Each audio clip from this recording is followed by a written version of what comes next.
Welcome to Monarchist Minute. I'm your host, William Stout, here with Vice Chancellor Clements Magnolia. How are you, Clements? Oh, sorry, I'm doing okay. Sorry, I have a Uh, drink with me, so I'm gonna be taking a few swigs when we're talking. Ain't got a whole lot left, but you know. Anything particular or just water? No, it's just carbonated, flavored carbonated water, black I didn't raspberry flavor. Or I didn't technically, know flavored sparkling water, and actually pretty good. I didn't know if our token North Carolina was enjoying one of the legendary sweet teas the state is so well known for. No, not right now. If drinking sweet tea at this time, you'll never go to bed. Oh, that's fair. Sugar and caffeine mixed. I never really thought about And the it's not fact really that for me. It's not the sugar; it's just the caffeine that you get off of black tea. so can you use green tea to make sweet tea or does it not work as Oh yeah, well? you can. Yeah, you can. It's just it's not as good as without, or it's not as good as that other. It's yeah. Yeah. Ohio, we have sweet tea, of course, in Ohio, because you have sweet tea everywhere in the U.S., but Ohio is much more of a cider country sort of thing. Mm. Speaking of that, I need to pick me up a thing of cider. It's gotten really expensive. Like, it used to be like $4 or $5 a gallon, it's almost 8 now. Yes. Well, you know what they say. I did that. Come on, man. I did that. And with that, I think we can move on to our topic. The vice presidential debate was on Tuesday, a few days ago. We were recording this on Friday, so it's just a few days ago. Senator J.D. Vance of Ohio, your home state, and Governor Tim Walz of Minnesota were debating, and I actually enjoyed that debate much more than I did the presidential one. Well, I said they were a lot more civil, and Oh yes. I think we could talk about a myriad of reasons why. The first reason that comes to mind is that maybe they didn't feel as obligated to put on a show. Yeah. What did you think? What are some of the comments you have to say? Well, I don't really know if I'd say it was about the fact that they just want to put on a show. More the fact of, I'm not really sure how to word this out. Really, just the fact that I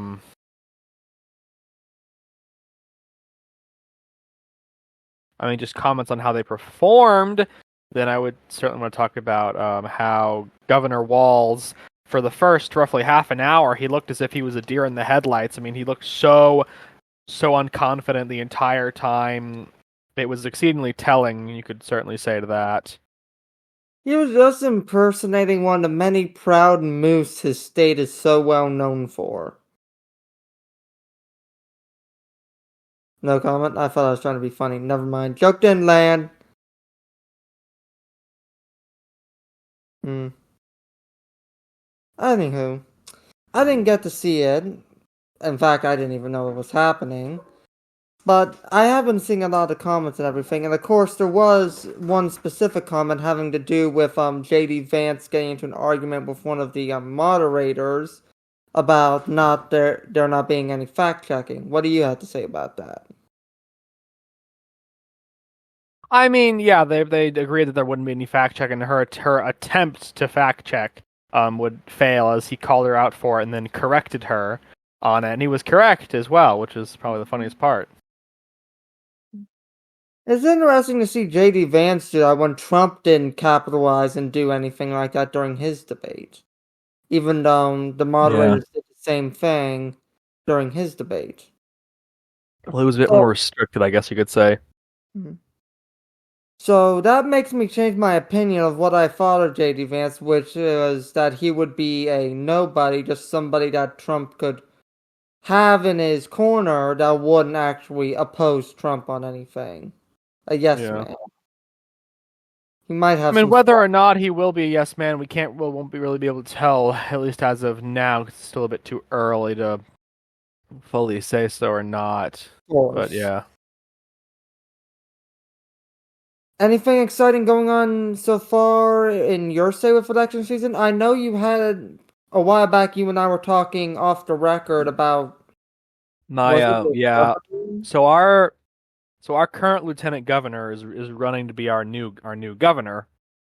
Um, a scandal broke. It was released by CNN and only by CNN actually. No one else reported on the actual events, but everyone was coming off from what CNN had said. But apparently, he had said a whole bunch of disgusting things on a chat group about 15 to 20 years ago, I believe it was. Somewhere between that, I think it might have been 20 years ago. Mhm. And it was very weird and disgusting and also kind of racist, but that's besides the point. But really, the most interesting thing was the fact of the only ones reporting it were CNN, and when other news agencies asked them for the information, CNN refused to give it to them. That's So, interesting. yeah. But whether or not it's true, I don't think it is true. It's very likely not true, just to the fact of how shady all the information behind it is. But it doesn't matter in the end because of just the damage has already been dealt to Mark Robinson's campaign that I don't think he's going to be able to recover from this. So, yeah, I think he's most likely going to be DOA by the time of the election. He won't be able to beat Stein. He was already very much behind in the polls. He was stagnant. He was not. He wasn't stagnant. He was slowly making gains, but Stein was already at 50% constantly in the polls. I didn't think he was going to make it anyways. Really, North Carolina Republicans' best hope is to put their money into, in my opinion, Dan Bishop, who is running to be our next Attorney General. I think Dan would be a good choice, and I hate the guy that he is running against. I hate Jeff Jackson. I hate that guy with a passion. And while we're talking about your activities online, I think this is a good time to hear from our sponsor, NordVPN. I'm joking. I had to. We do not take sponsorships, and if we do take sponsorships, it would not be on the freaking Monarchist Minute. Yes, but I had to include the joke because it's so on the nose. Our sponsor, NordVPN. But seriously, folks, watch your search history and watch where you go online. Because anymore, somebody will pull the ad out and use that to ruin your future. Even if Yeah. it isn't true. Yeah. Yeah. I talked a little bit about Ohio State elections last week. We don't have any big tickets. Governor race isn't going up. We just have a Yeah, few. y'all's for the midterms, yeah. Yeah. I mean, the only thing We y'all got is the Senate elections between Bernie Moreno and Sherrod Brown, which is tightening. yeah. From the polls are showing it's tightening. I'm not gonna lie. I'm gonna vote for Sherrod. Yeah, I know. Christian conservative voting for Sherrod Brown. I know. Call me a hypocrite, call me a traitor, call me whatever you want. I am not voting for a car dealer. That is like I genuinely do not care. Very like not completely obviously. I do care somewhat about what their occupation beforehand was, but I care a whole lot more about at least putting in a. It is better, in my opinion, to put in a from my stance as a Republican. It's better to put in a Republican into the Senate who we can then primary out than put a Democrat in who will just keep on voting with the Democrats because Sherrod Brown is nothing more than a rubber stamp for Biden's agenda. I hear you and I respect you, but Sherrod Brown's been in the running for the Ohio Senate for years. So the way I see it is he's the evil I know. Whereas, again, car dealer, you never trust a car dealer, so that's that is my I don't working I don't disagree with you that you shouldn't trust a car dealer, but at the same time we're talking about politicians. Basically every politician is a used car dealer. You're not saying anything of real substance here. Like politics is in essence nothing but being. You have to be sleazy and corrupt to like. I'm not saying you have to be completely, but you have to be at least somewhat. Which is again why we're monarchists. We see that monarchy is above that. Monarchy is above that, in which is the corruption and divisiveness of politics. Something that thankfully we didn't see very much of in the debate, but us as monarchists, we don't agree with that, and we believe that the monarch is outside of that. And that's just again like something I see in our politics still. It's just you can't get rid of that in politics. Right. I see what you're saying. I'm doing a mail-in ballot this year. You doing mail-in, or are you actually going to the polls? I prefer to go in. I do. Well, I will say that the GOP, we are pushing people to go and vote early because that way we can actually find the voters who are still undecided and try to convince them to vote GOP. So I will say, if you're gonna vote, if I don't know, I'm not gonna ask you who you're voting for anywhere else in the ticket, but I will say still go and vote early, just so that it's easier for both the Democrats and the Republicans to figure out who they need to target. That's actually a very good strategy for the North Carolina GOP. I This haven't is thought this about. isn't this is in North Carolina. This is the entire country. Like even Oh, this Trump's is a been pushing national this. party policy. Oh, Yeah. sweet. I chose to start doing remote voting and mail-in voting back in 2020 because I found it so convenient. And the thing I do is that I will take my ballot and then I'll look up each of the candidates as I'm filling out the ballot. Yeah. And that's beneficial for me for two things because it means I can fact check everything, but it also I suck at names, and so every time I go to the polls, I have to sit there and kind of sit there awkwardly while I'm remembering, it's like, what was the names of the people I chose to vote for? Yeah, I mean, for me, it's not too. I mean, I will admit, usually when it comes down to the local and county races, I did forget. Like back in the midterms, I completely forgot who I was going to vote for in the lower county one. So I kind of just picked random Republicans that are not really random Republicans, but ones that I knew I recognized enough. I voted for them. Right, and it's hard finding resources on your local county candidates because most of them don't usually have a lot of funding to have It's extensive. not really that. It's just the fact they don't want to go out and campaign a whole lot. They don't really need to. Like, there are some people like there's one county commissioner. I do not like him at all. I don't even know if I'm going to vote for him though. I know like Republicans, we need to vote for Republicans. I'm like, I don't know if I'm going to vote for this guy though because I don't like him at all. Like, I went to we had our big campaign rally, our quote unquote big campaign rally in my county. We had a whole bunch of the different candidates coming down. We had the Republican candidate for auditor, Republican candidate for labor commissioner. They both came down. I knew both. I knew the labor commissioner already. Me and him, we knew each other from a while back. Luke Farley and the auditor candidate Dave Bullock. He came down, and I'll tell you what, Dave gave an absolutely amazing speech. I was quite frankly impressed. I really do hope he wins. I think he'd be a good auditor for us because he even said, like he said, day one of him becoming auditor, he's gonna audit. He's gonna do an audit of the DMV to see where all their money's going, which is something that kind of hits our county a lot because our DMV was actually embezzling funds for quite a while. So yeah. We had a similar experience in But our county. well, but there's one guy, I won't name him though, but I do not like him at all. And his speech, he was saying like, I think there shouldn't be any taxes, and people were cheering, and I'm like, why are you cheering this? He's a freaking libertarian. I hate libertarians. And God, I I'm hate. like, I honestly don't know if I'm gonna even vote for him though. Plus, I don't. Plus, he will never ever come to a political event unless he speaks at it. Him So is and the one of Monarchist. the other county commissioners, they will never come. Like there's a few county commissioners who there's a few like members of the board of election, board of education and county commissioners who will just never ever come to an event unless they're speaking at it. And I don't really like them very much. I really don't. And Yeah, there's a that few while there's a few specifically, there's one guy on the board of commissioners and one guy on the board of education who they will always come to almost every event. And I love both of them because I'm friends with both of them and they're both wonderful people. But I don't really know a whole lot about the other ones because they refuse to come. So I don't like them very much. yeah. So not coming to events unless you speak. That's a seems pretty narcissistic to me. I wouldn't like them either. But it's a funny you mentioned embezzlement from your auditor because a while back, a few years back, our former auditor got into some pretty hot water because the entire county came up something like $1.5 million short, and with a town with barely 50,000 people in it, that's a lot. That's a lot of money, yeah. Yeah.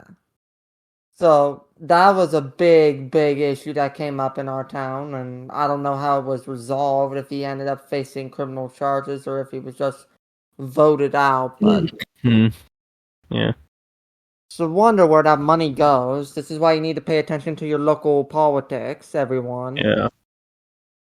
But before we close out tonight, I wanted to talk about some international politics because some big news came over from across the pond in Britain, where Britain, Kier Starmer, without bringing the debate to politics, without putting it to a vote or a referendum, had signed over what was left of the British Indian Tories to the mayor. I can't. Mauritius. Mauritius. I couldn't pronounce that. Thank you. It makes no sense as to why he's even doing this. There was no real call for it. The people on the islands were already basically British. So why he's doing this, I don't really understand at all. And he is also the sun. As soon as as soon as the land is ceded back to Mauritius, the sun will actually set on the British Empire. Mm. Well, it might not cede yet because multiple people in Parliament have raised an issue with it, and there Yeah. might be a debate to can the treaty and Hope so. overrule Keir Starmer. I But hope this is so, but I don't think it's gonna happen though. I think Kier's gonna crack the whip over his party to make them vote in favor.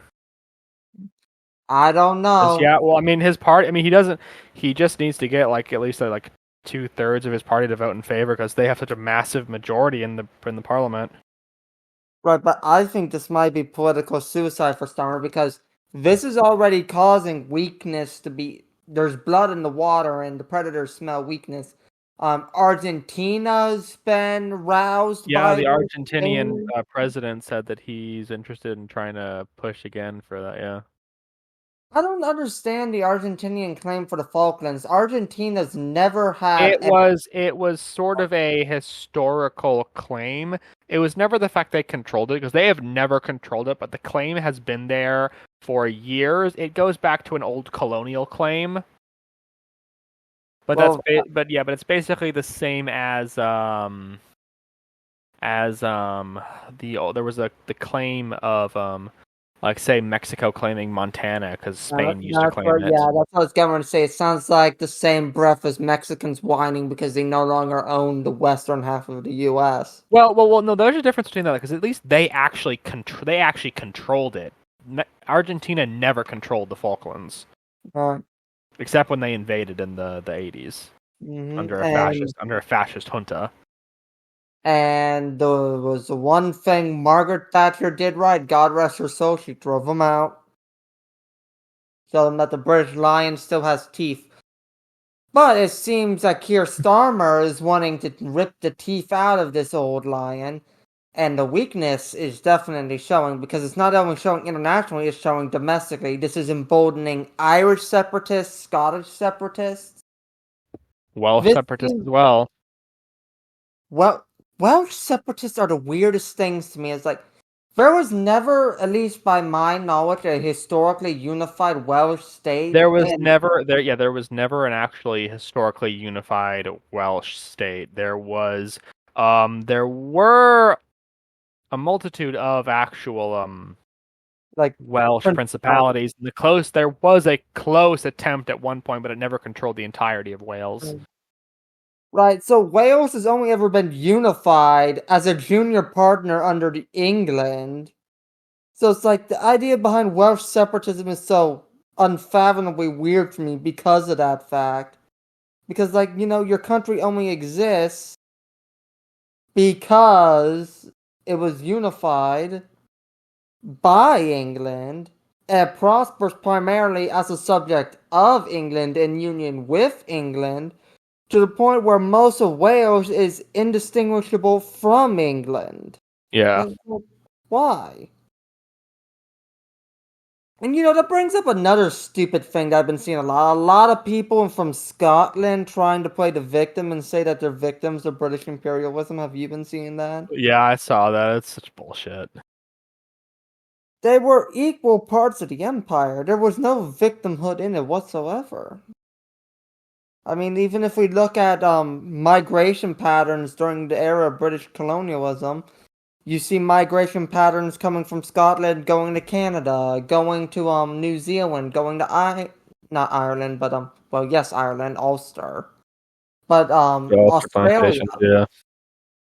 it's like Scotland was not colonized. They were a participant in the colonization. Yeah. If anything, Scotland benefits from their union of England at the expense of England. Because Yeah. Scotland, before the union, was one of the most poor countries, if not the poorest country in Europe. And it was primarily through their union of England that they grew and succeeded. Yeah, the growth of the um oh, for heaven's sakes, what is it called? The growth of Edinburgh and Mm-hmm. Glasgow. Mm-hmm. Granted, industrialization helped, but industrialization was primarily brought on by the English. Yeah. Just goes to show the world is full of historical revisionists, and historical revisionist nonsense is the enemy of all, particularly us as monarchists. And I think it's our duty as monarchists to call out historical revisionism wherever it is, no matter what. Yeah. Hmm. Anywho, do we have anything else you want to add for this evening? I don't believe so. I think that's about it. Indeed, indeed. Well, let's wrap this up. In the name of the Father, Son, and the Holy Spirit. Our Father, who art in heaven, hallowed be thy name. Thy kingdom come, thy will be done on earth as it is in heaven. Give us this day our daily bread, and forgive us of our trespasses as we forgive those who trespass against us. And lead us not into temptation, but deliver us from evil. For thy is the kingdom, the power, and the glory forever. Amen. Thank you All for right. joining us on this rather brief, but still thoughtful episode of Monarchist Minute. We hope to see you next time. And in the meantime, hit like, slap that subscribe button, follow us on social media, and support the cause. Comment and do all of those silly little things that YouTube makes us say. Mm-hmm. And until we meet again, may God bless you. May God bless the United States of America. Thank you and good night.